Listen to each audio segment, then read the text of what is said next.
You're Daniel, aren't you? I don't deserve anyone's kindness. You don't have to die tonight. Rain poured relentlessly over the empty streets, turning cracked sidewalks into shallow rivers.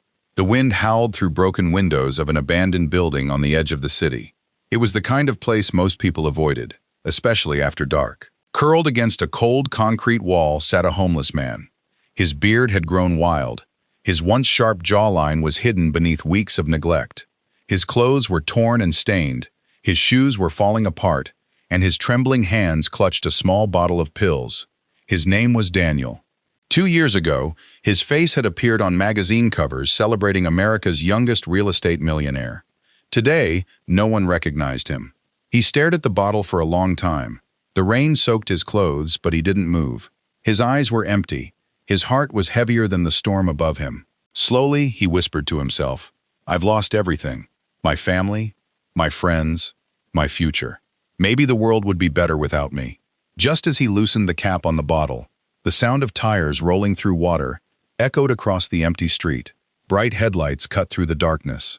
A black Rolls-Royce Phantom stopped a few feet away. The engine became silent. The rear door opened. A young black woman stepped out wearing an elegant coat despite the pouring rain.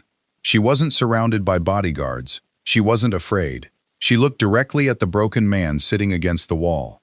For a moment, she simply stared at him. Then she slowly walked closer. She knelt beside him without caring that the rain soaked her expensive clothes. Softly, she asked, "You're Daniel, aren't you?" You're Daniel, Daniel aren't you? looked up with tired I don't eyes. deserve No one anyone's had called him kindness. by his name in months. You don't His have to lips die trembled. tonight. Tears rolled down his face. "I don't deserve anyone's kindness," he whispered. The woman gently reached for the bottle of pills and removed it from his shaking hands. "You don't have to die tonight," she said. But this wasn't where Daniel's story began. 2 years earlier, Daniel wasn't homeless. He wasn't broken. He wasn't begging for another chance. At only 26 years old, he was one of the richest young men in America. Women dreamed of marrying him. Business magazines called him the future of real estate. His social media showed private jets, luxury vacations, and million-dollar deals. People thought he had the perfect life. What they couldn't see was the pride growing inside his heart. And pride has a way of destroying everything it touches. Every morning, Daniel woke before sunrise in a breathtaking penthouse overlooking the city skyline. Floor-to-ceiling windows surrounded his bedroom. His closet held dozens of custom-made designer suits. Luxury watches rested inside a glass display case. The garage beneath his building housed several exotic sports cars, each worth more than the average family's home. To Daniel, this wasn't success. It was proof that he was better than everyone else. His phone buzzed constantly with invitations to exclusive parties, business meetings, and interviews. He ignored most of them. He believed important people waited for him, not the other way around. As he adjusted his expensive watch and looked at his reflection, a confident smile spread across his face. "There isn't a person in this city who can tell me what to do," he said. Minutes later, his chauffeur opened the door of his luxury car. The drive to headquarters took only 15 minutes. The moment Daniel stepped through the revolving doors of his father's real estate company, the atmosphere changed. Conversation stopped. Good morning, Employees Mr. stood Daniel. up straight. Some quickly hid their phones. Others lowered their eyes. No one wanted to become the next target Good of morning, Daniel's Mr. anger. Daniel. Fear followed him through every hallway. Daniel didn't greet anyone.